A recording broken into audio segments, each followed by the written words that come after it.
In this lecture, I will explain some grammar and spelling pitfalls that are very common in scientific writing. Perhaps grammar is not your favorite topic, but believe me, you will recognize these pitfalls easily once you have grasped the point. These are the topics I will explain in this lecture.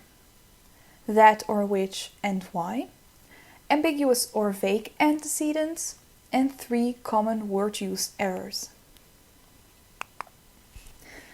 Let's start off with the that which problem, which is related to the nature of the clause it introduces. Is the clause essential or not? This is quite easy to establish. Consider these 2 sentences.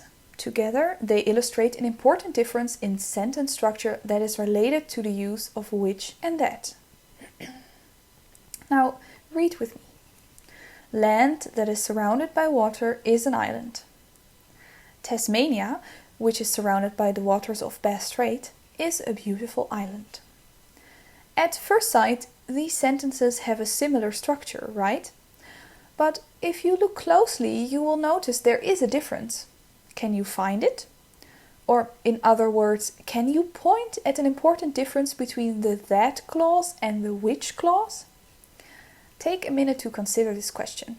If you wish, you can pause the video.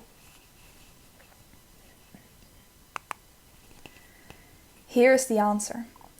In the first sentence, the clause that is introduced by that is clearly essential. You cannot leave it out. Otherwise, the sentence would read, land is an island, which is obviously nonsense.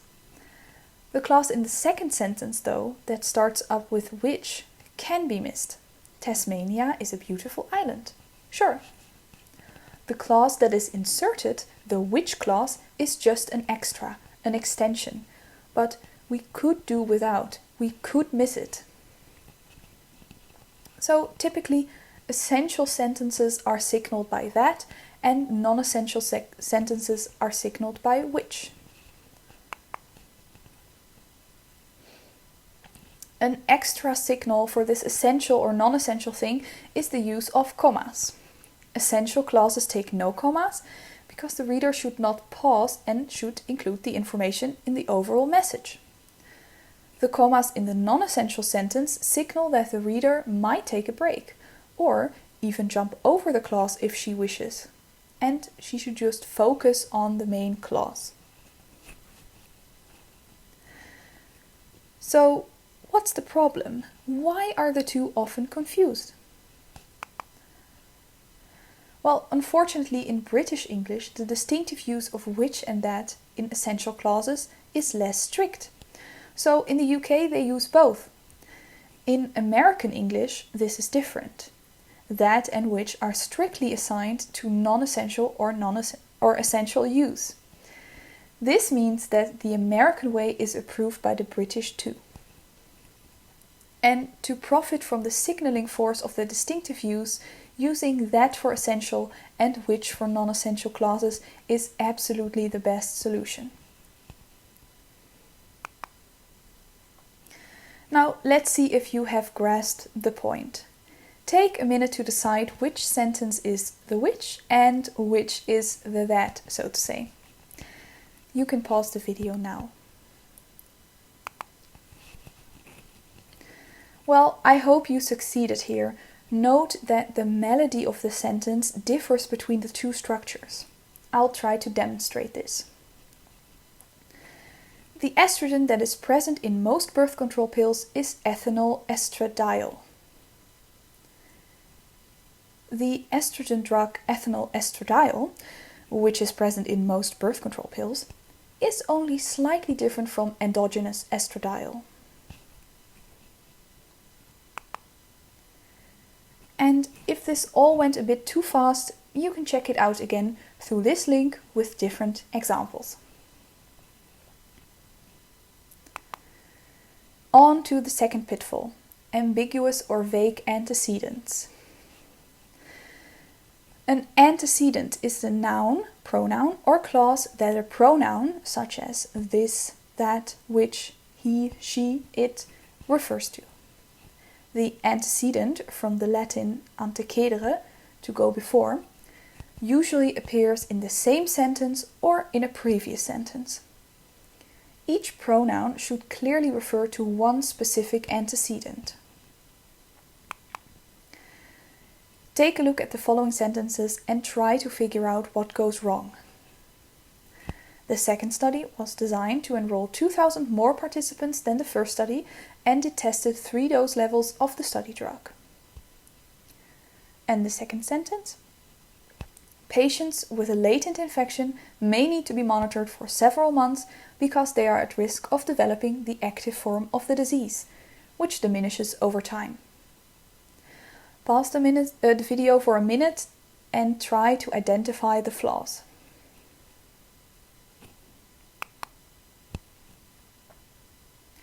Now, you will probably have noticed that the pronouns it in the first sentence and the which in the second sentence can point back at several nouns or clauses. The sentences are ambiguous. The corrections here show these flaws can often be repaired in several ways by rearranging the sentences. For example, correction 1. The second study, which tested 3 dose levels of the study drug, was designed to enroll 2,000 more participants than the first study. Or, correction 2. The second study, designed to enroll 2,000 more participants than the first study, tested 3 dose levels of the study drug. And here, in the first correction, the added noun risk makes the meaning clear. Patients with a latent infection may need to be monitored for several months because they are at risk of developing the active form of the disease. This risk diminishes over time. In the second correction, a noun phrase replaces the original pronoun. The need to monitor these patients diminishes over time. The third correction is the most extensive revision. As the risk diminishes over time, so too does the need to monitor these patients. So, taking this all together, you should keep the following in mind. Be especially careful with the pronouns this, that, it, and which, to ensure that the reader will be able to identify the antecedent. Correct vague pronoun antecedents by turning the pronoun into an adjective, or by replacing the pronoun with a noun or a noun phrase, or by revising the sentence more extensively. Now I will give 3 examples of frequent mistakes in word usage. Just what is the difference between affect and effect? These 2 words are homonyms, words that sound alike but have different meanings. In this case, only one letter sets them apart. And to add to the confusion, both words can function as a noun or a verb. Knowing when to use each in a particular sentence can be a challenge. Affect with an A is most commonly used as a verb, and affect with an E is most commonly used as a noun. The verb affect means to act on or to influence. So, for example, drug A affected symptom severity.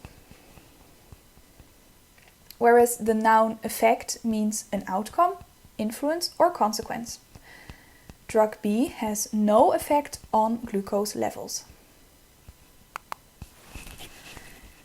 You can also try the following memory aid for affect as a verb and affect as a noun. A person or object acts on something, affects, both with an A. A person or object causes an event, an effect, both with an E.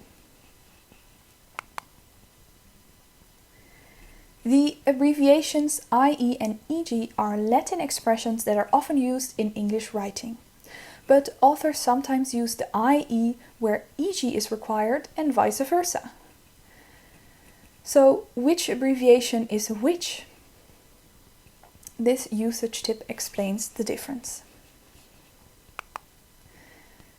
The abbreviation IE introduces specific information that includes all possibilities. The abbreviation EG, however, introduces one or more examples from a larger set of possibilities. Inadvertently using one abbreviation when the other is intended is a common error. Here is an example for IE, which means that is. None of the regions tested, i.e. hypothalamus, thalamus, spinal cord, contained these cells.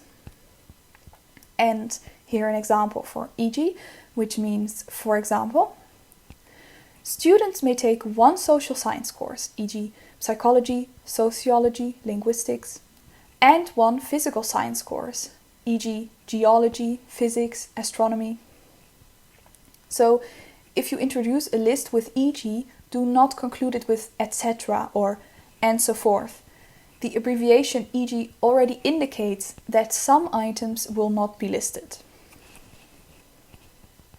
Also, style guides differ in how IE and EG should be treated, italicized or not, with or without periods, always abbreviated or only abbreviated in parentheses and tables.